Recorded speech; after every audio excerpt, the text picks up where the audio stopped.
Let's go back 5. Lockdown in the UK. I'd just been put on furlough leave from my job, and I was working out every day. It was such a weird time because I just moved into my new house with my wife, just acquired a mortgage, and then bang, lockdown comes. I stayed fit, but I was playing Xbox for 4 to 6 hours a day, sometimes more, if I'm honest. But it got to a point, fixed up. I was like, what do I want to do with my life? If my job drops me tomorrow, what am I going to go and do? And that was a real reality that could have happened. So I put down the Xbox for literally 2 years, 2 whole years. I know that's a lot for some guys, even for myself. I had to get very clear on what I wanted to do with my life. And I started coming across the teachings of Jim Rohn, Bob Proctor, Tony Robbins, Rob Dial, a lot of influential speakers. And I found myself getting into personal development. I came across Stoic philosophy, the way that a man should live, let go of what holds him back, and keep moving forwards.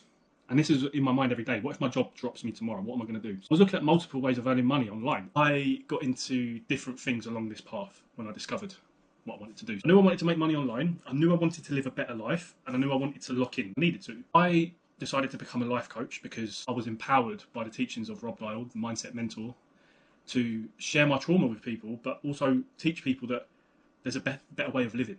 I've just moved out of my home, which was a bit hectic growing up with my big family, and this was like a completely fresh start. Waking up to peace every single day, no hollering and shouting, no chaos. I was like, I can teach people how to just live a better life, not give them the answers to, being this guru or anything like that. I've been doing this for a long time now, and I realised that this is a long game. In the back of my mind, I was needing to make money. So on the side, I was delving into different things. I tried drop shipping. It was good at the start. I was selling some really good gadgets, but the upkeep of the Shopify store was too much each month, and I'd eaten away at my savings. I couldn't sustain it. I was paying this company a lot of money each month to upkeep the work. After a couple of months, I left because I wasn't making enough from it. I could see the vision, but obviously my savings was telling me different. So I left. I'd got myself into financial difficulties, investing into different things, and I lost a lot of money through Bitcoin. I got scammed.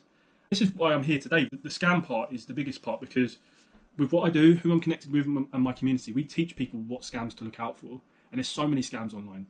But I was just prey to just people that were ready to pounce on me because I was naive. It got to a point where I knew I wanted to be a life coach, but I was desperate to make money. They promised me that they could make me 10 grand from Bitcoin in a week. And because the stock market was going crazy at the time, and I'd just invested into starting to learn how to trade, I just thought it would work. Call it dumb, call it stupid. I needed to go through that experience. It needed to happen in order for me to become more aware and look for what is real and what's not.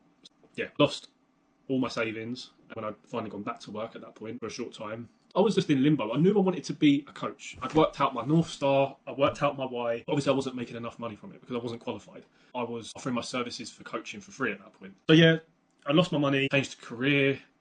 I just got a mortgage and this lockdown had happened and there was so much uncertainty going on. It just didn't occur to me until I was 25. Instead of being deterred by all of these scams that I went through and all of these schemes, there was still something at the back of my mind that was telling me you want to be an entrepreneur. I wasn't finding the right groups. So I think a year or so into the scam, going back to work intermittently, not earning enough money, in the middle of my coaching course and trying to figure life out. It was chaos at the time thinking about it.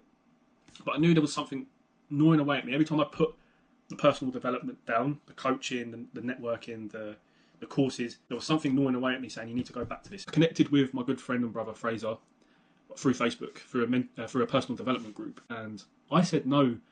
I said yes to all of the scams and the schemes, but I said no to this one, which was legit. It's just the way it goes. I was in a desperate time. I was just in a bad place at that point. We deal in travel, trade, financial education to grow an e-commerce store, multiple ways of making money online. We have an incredible academy based around teaching people how to trade.